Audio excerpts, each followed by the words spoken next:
नमस्कार मित्रों। जय श्री कृष्ण। राधे राधे। ऐसी संतानें जो अपने माता पिता को बुढ़ापे में दुख देते हैं। मित्रों, ऐसा नहीं है कि सारी गलती संतान की ही होती है। माता पिता अपनी संतान से बहुत प्यार करते हैं और संतान भी अपने माता पिता से बहुत प्यार करती है। लेकिन ऐसा क्या होता है जिसके कारण वही माता पिता बुढ़ापे में औलाद को भारी लगने लगती है? तो मित्रों, इस वीडियो में मैंने आपको पहले तो ये बताया है बुढ़ापे में औलाद अपने माता पिता को दुख क्यों देती है, और उसके बाद मैंने ये बताया है कि आप एक अच्छे माँ बाप कैसे बने। क्योंकि अगर आप अपनी संतान से अच्छे से मिलकर रहेंगे, सारी चीज अच्छे से करेंगे, तो आपको आपकी संतान छोड़कर कभी नहीं जाएगी। मित्रों, इस वीडियो में आपको वह सारी बातें पता चलेगी किस कारण बुढ़ापे में संतान अपने माता पिता को छोड़ देती है, और माता पिता को ऐसा क्या करना चाहिए जिससे उनकी औलाद उन्हें बुढ़ापे में न छोड़कर जाए। तो मित्रों, एक बार फिर से आप सभी का स्वागत है। ईश्वर ज्ञान में समाधान क्या है? मित्रों, जब संतान मां बाप के दुख का कारण बने, तो मैं तो समझता हूं उस संतान का जन्म लेना ही बेकार है। जिस संतान को देखकर, जिस संतान के व्यवहार से पीड़ित होकर मां बाप के मुख से कभी यह निकले कि ऐसी संतान को जन्म देने की अपेक्षा मर जाना ज्यादा अच्छा था, मैं मर जाना पसंद करती, ऐसी बात अगर किसी मां बाप के मुंह से निकले तो समझ लेना वह संतान जिंदा होकर के भी मुर्दे के समान है। क्योंकि मां बाप बहुत वेदना के बाद ऐसे शब्दों का प्रयोग करते हैं। संतान को चाहिए कि अपने माता पिता के प्रति सदैव वफादार बने रहे होता है, तो उसके सद्गुणों को देखकर लोग उससे आकर्षित हो जाते हैं। लेकिन संत कहते हैं, माता पिता के प्रति तुम्हारा झुकाव पुण्य के कारण या गुण के कारण नहीं, उनके आरण के कारण होना चाहिए। तुम्हारे मां बाप का पुण्य कम हो तो भी, और तुम्हारे मां बाप के गुण कम हो तो भी, उनके आरण को याद करते हुए उनके चरणों का अनुरागी बनना चाहिए। उनमें 100 कमियां हो, 1000 दुर्बलताएं हो, तो भी उनका जो अर्ण है उसे कोई पूरा नहीं कर सकता। क्योंकि उन्होंने तुम्हें जन्म दिया, जीवन दिया है, संस्कार दिए हैं। मां बाप नहीं होते तो तुम इस धरती पर प्रकट कैसे होते? आज लाखों बच्चों को विश्व में पेट से ही परलोक पहुंचाया जाता है। मुझे किसी ने आंकड़ा बताया था कि प्रतिवर्ष में करोड़ों की संख्या हो जाती तो ऐसे लोगों की जो संतान को पेट से ही परलोक पहुंचा देते हैं। मित्रों, लाखों संतानें ऐसी होती हैं जिन्हें जन्म देने के बाद मां बाप उसे ऐसे ही लावारिस छोड़ देते हैं, झाड़ियों में फेंक देते हैं, और सियाल कुत्ते उनसे अपना पेट भर लेते हैं। अपने आप को भाग्यशाली समझो कि तुम्हारे मां बाप ने तुम्हारे साथ ऐसा सलूक नहीं किया। ऐसी हजारों संतानें होती हैं जिनके जन्म लेने के बाद मां बाप उनकी अच्छी तरीके से परवरिश नहीं करते या कर नहीं पाते। तुम अपने आप को भाग्यशाली मानो कि तुम्हारे मां बाप ने तुम्हारी अच्छी तरह से परवरिश की, तुम्हारे हितों का ख्याल किया, तुम्हारे सुखों का ख्याल किया, तुम्हारी एक एक बात का ध्यान रखा, बीमार पड़ने पर डॉक्टर को दिखाया, भोजन की आवश्यकता होने पर भोजन कराया, पानी की जरूरत पड़ने पर पानी पिलाया। क्या क्या उपकार हैं मित्रों! यदि मां बाप के उपकार को याद करो तो भुलाया नहीं जा सकता। आज तुम्हारे जीवन में जो भी है, तुम्हें जन्म दिया, जीवन दिया, और फिर संस्कार दिए, पढ़ाया लिखाया, तुमको बनाया है। यदि वे तुम्हें बनाकर अच्छे संस्कार नहीं देते तो आज तुम लुच्चा लफंगा बनकर के फिरते रहते, कोई अपराधी बनते, जेल के सींचों में होते। लेकिन आज एक सभ्य इंसान की तरह इस धरती पर इज्जत पा रहे हो। यह तुम्हारे मां बाप का ही परिणाम है, उनकी ही कृपा का फल है कि तुम एक अच्छे इंसान की तरह पहचाने जाते हो। उन्होंने ही तुम्हें पढ़ाया लिखाया। कितना बड़ा उपकार है! यदि उनके उपकार को याद करो, तुम्हारे शरीर का एक एक बूंद खून उनकी कृपा का प्रसाद है। यदि उनके उपकार को याद करोगे तो जीवन में कभी भी उनके प्रति उपेक्षा का भाव नहीं होगा। उनको दुखी करने का तो सवाल ही नहीं। सारे जीवन उनके चरण धोकर के पीने का मनोभाव रहेगा। ऐसा भाव अपने जीवन में आना चाहिए। मित्रों, उनके प्रति श्रद्धा होनी चाहिए। उनके प्रति अपने बहुमानम की उपेक्षा करना कतई उचित नहीं है। जो लोग ऐसा करते वह घोर अधर्म करते हैं। मैं कुछ ऐसे लोगों को भी जानता हूं जो समाज में अग्रणी भूमिका रखते हैं, लेकिन अपने मां बाप के साथ बदसलूकी करते हैं। धर्म ध्यान में आगे हैं, पूजा पाठ करने में आगे हैं, लेकिन अपने मां बाप के साथ बड़े क्रूर बने हैं। ऐसे लोगों का व्रत उपवास, ऐसे लोगों का दान धर्म, ऐसे लोगों का पूजा पाठ सब व्यर्थ है, क्योंकि वे कृतज्ञ हैं।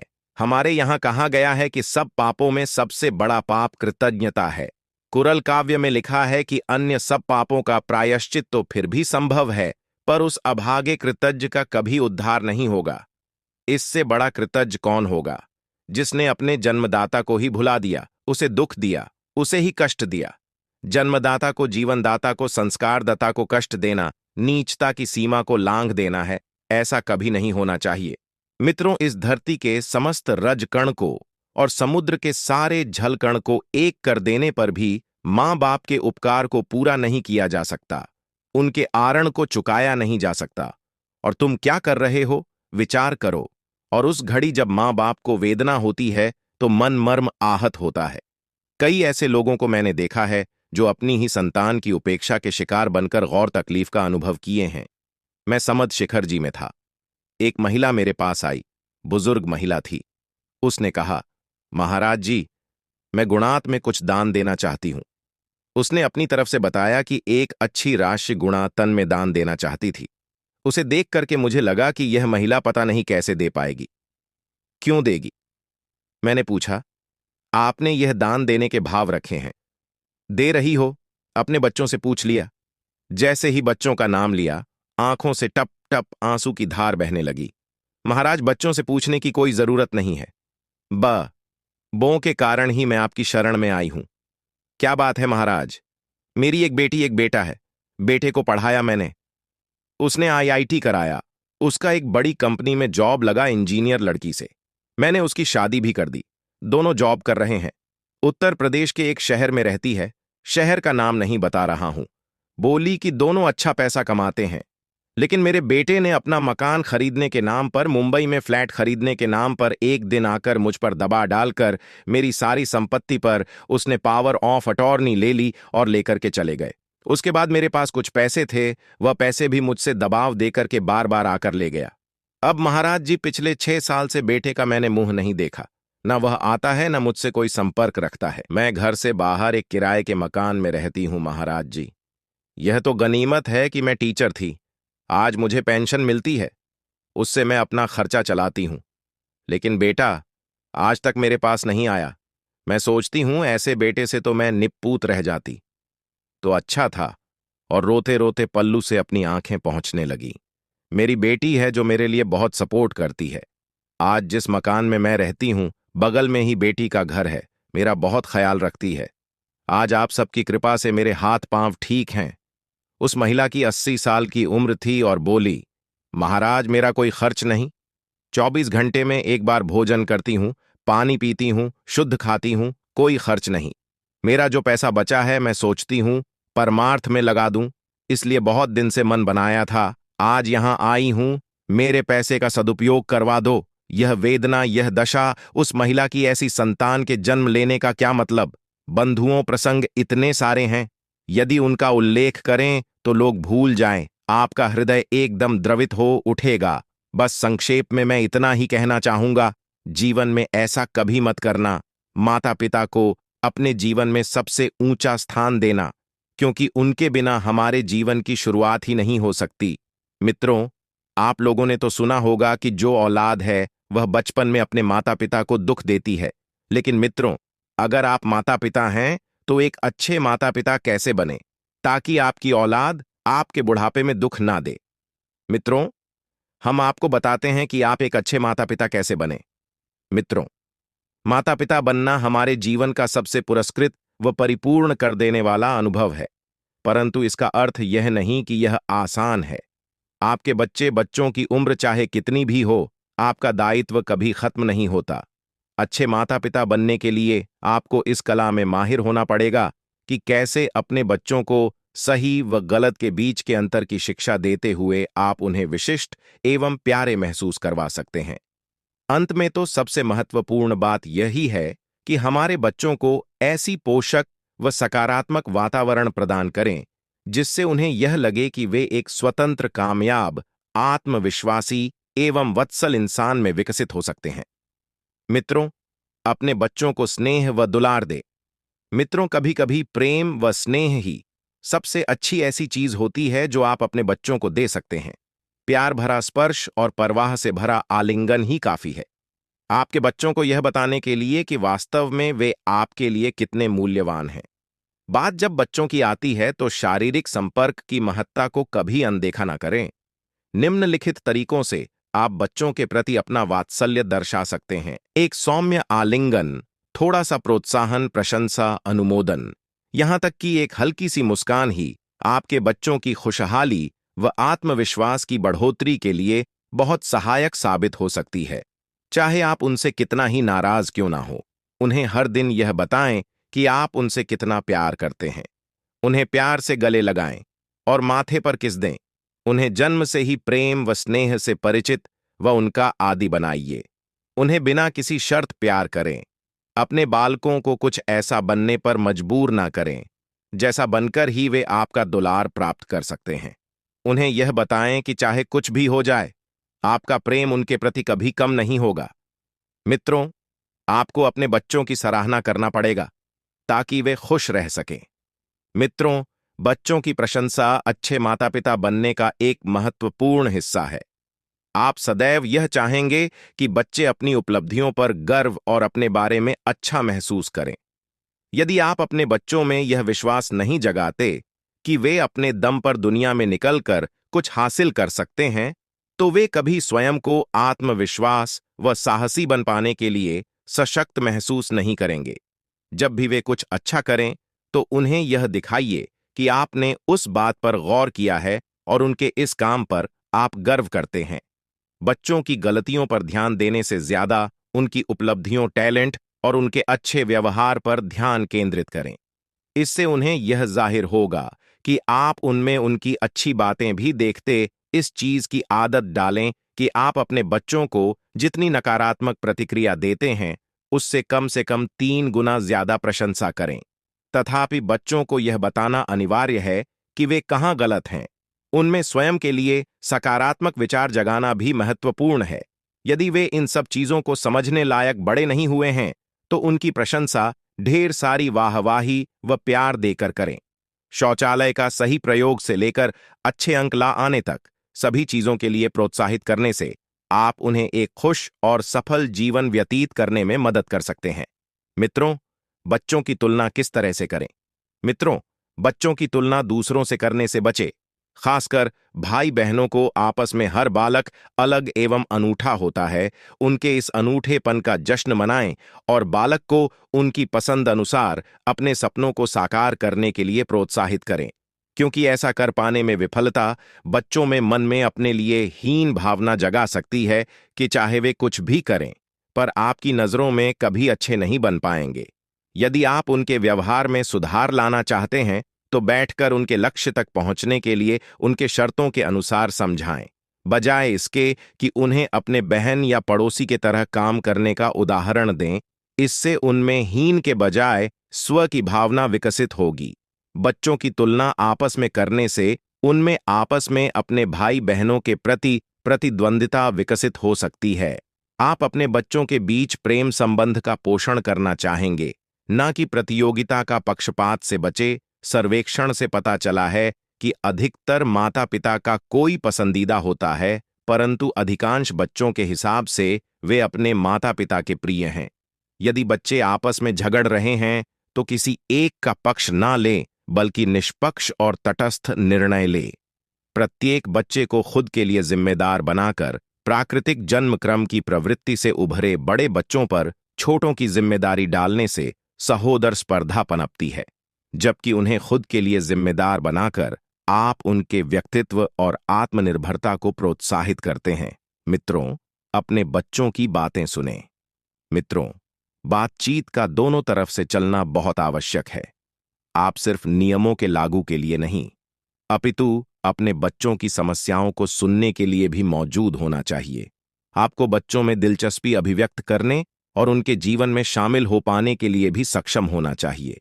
आपको ऐसा माहौल बनाए रखना चाहिए कि बच्चे अपनी समस्याओं के साथ निसंकोच आपके पास आ सके। फिर चाहे परेशानी कितनी भी छोटी या बड़ी हो, अपने बच्चों की बातें पूरे मन से सुनने की आदत डालें। जब वह आपसे बात कर रहे हो तो की तरफ देखें और उन्हें यह दिखाएं कि आप उनकी बात पूरे ध्यान से सुन रहे हैं।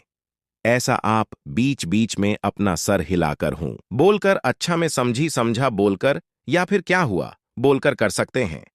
जब आपके बच्चे आपको कोई बात बता रहे हो तो अपनी बात कहने या कोई रिस्पांस देने की जल्दी ना करें। जब आपके बच्चे की बात खत्म हो जाए तो उनकी ही बातों को बीच में से उठाकर फिर अपना रिस्पांस दें। जैसे, अच्छा, तो आपने अपनी फ्रेंड के साथ चॉकलेट शेयर नहीं की, लेकिन यह तो अच्छी बात नहीं है। आपको अपने फ्रेंड के साथ शेयर करना चाहिए थी। आप चाहे तो दिन का एक समय अपने बच्चों की बातों के लिए निश्चित कर सकते हैं। ये सोने से पहले, नाश्ते के दौरान अथवा स्कूल से लौटते वक्त हो सकता है, पर इस समय में अपना पूरा समय दें और किसी और काम जैसे बार बार फोन चेक करना आदि से डिस्ट्रैक्ट ना हो। अपने बच्चों की इंटेलिजेंस पर शक ना करें। जब भी कुछ गलत या सही होता है तो उसे देखने का और समझने का उनका अपना नजरिया होता है, इसलिए उनका दृष्टिकोण समझने की और उनकी बात को सुनकर उनकी सोच को समझने की कोशिश करें। यदि आपके बच्चे कहते हैं कि उन्हें आपसे कुछ कहना है तो इस बात को गंभीरता से ले और सब काम छोड़कर उनकी बात सुने, अथवा एक ऐसा समय सुनिश्चित करें जब आप उनकी बात को वास्तव में ध्यान से सुन सकते हैं। सबसे लोकप्रिय, अपने बच्चों के लिए समय निकालें। मित्रों, आप उन्हें यह महसूस कराना चाहेंगे कि आपके साथ बिताया गया समय बेहद खास एवं पावन है। जब आप अपने बच्चे के साथ समय बिता रहे हो तो थोड़ी देर के लिए सभी टेक्नोलॉजी से दूर हो जाएं। अपने फोन को दूर रख दें और पूरा समय बच्चे को दें। बजाय अपने सामान्य रूप से विभाजित करने की कोशिश करें। अपने बच्चों को सुनें और उनका सम्मान करें। साथ ही आपके बच्चे अपने जीवन के साथ क्या करना चाहते हैं उसका भी आदर करें, परंतु सदैव यह याद रखें कि आप उनके माता पिता हैं। बच्चों को सीमाओं में बंधने की भी जरूरत है। जिन बच्चों को अपने मन मुताबिक काम करने की अनुमति दी जाती है और जिनकी हर चाहत की पूर्ति होती है, वे अपने व्यस्त जीवन में समाज के बनाए नियमों का पालन करने में संघर्ष करते हैं। यदि आप अपने बच्चे की हर मांग को पूरा नहीं करते तो इसका अर्थ यह नहीं कि आप बुरे माता पिता हैं। आप ना बिल्कुल कह सकते हैं, पर न कहने का एक उचित कारण व अन्य विकल्प भी साथ में दें। क्योंकि मैंने ऐसा कह दिया, यह कारण अनुचित व अमान्य है। बच्चों की रुचि अनुसार प्लेग्राउंड, म्यूजियम या लाइब्रेरी जाने के लिए दिन निश्चित करें और मित्रों, इन नियमों को लागू जरूर करें। मित्रों, ऐसे नियम बनाएं जो कि हर व्यक्ति को खुशहाली व उत्पादक जीवन की ओर अग्रसर करें, न कि आपके आदर्श व्यक्ति के नियमों का प्रतिरूप। महत्वपूर्ण यह है कि ऐसे नियमों व दिशा का निर्देशन हो जो बगैर सख्त लगे आपके बच्चे को विकसित होने में मदद करें, न कि उनको ऐसा लगे कि वे एक कदम भी बिना कुछ गलत किए नहीं ले सकते। आदर्श तौर पर आपके बच्चों के दिल में आपके नियमों से जितना डर है, उससे अधिक आपके लिए प्यार होना चाहिए। अपने नियमों को स्पष्ट रूप से सामने रखें। बच्चों को अपने कार्यों के परिणाम का बोध होना चाहिए। यदि आप उन्हें सजा देते हैं तो इस बात का ख्याल रखें कि बच्चों को सजा का कारण और गलती दोनों की समझ हो। अगर आप ही स्पष्ट रूप से यह नहीं समझ पाते हैं कि उनकी गलती कहां है, तो दंड का वह प्रभाव नहीं पड़ेगा जो आप चाहते हैं। सुनिश्चित करें कि आप न केवल उच्च नियमों को लागू करते हैं, अपितु यह कि आप स्वयं भी उसका यथोचित पालन करते हैं। कठोर दंड, मामूली शरारतों के लिए भीषण दंड या किसी भी रूप से बच्चों को शारीरिक चोट पहुंचाने वाले सजाओं से दूर ही रहना चाहिए। मित्रों, आप लोग अपने क्रोध को जितना संभव हो नियंत्रित रखें। मित्रों, अपने क्रोध को जितना संभव हो नियंत्रित रखें। शांत और विवेकी रहना अनिवार्य है। जब आप अपने नियमों की व्याख्या या उनका पालन करवा रहे हो, आप यह चाहेंगे कि आपके बच्चे आपको गंभीरता से लेना कि आपसे डरें और आपको अनुचित समझे। जाहिर है कि यह एक चुनौती साबित हो सकती है, विशेष रूप से तब जब आपके बच्चे नाटक कर रहे हों या आपको क्रोधित कर रहे हो। पर जब भी आपको लगे कि अब आप अपनी आवाज उठाए बिना नहीं रह पाएंगे, तो एक छोटा सा विराम लें या अपने प्रतिक्रिया से बच्चों को यह महसूस करने दें कि आप उनसे नाराज हैं। हम सभी कभी ना कभी अपना मिजाज खो देते हैं और नियंत्रण से बाहर हो जाते हैं। यदि आप कुछ ऐसा कर या कह देते हैं जिसका आपको अफसोस है, तो अपने बच्चों से उस बात की माफी मांगे जिससे उन्हें यह पता चले कि आपसे गलती हुई है।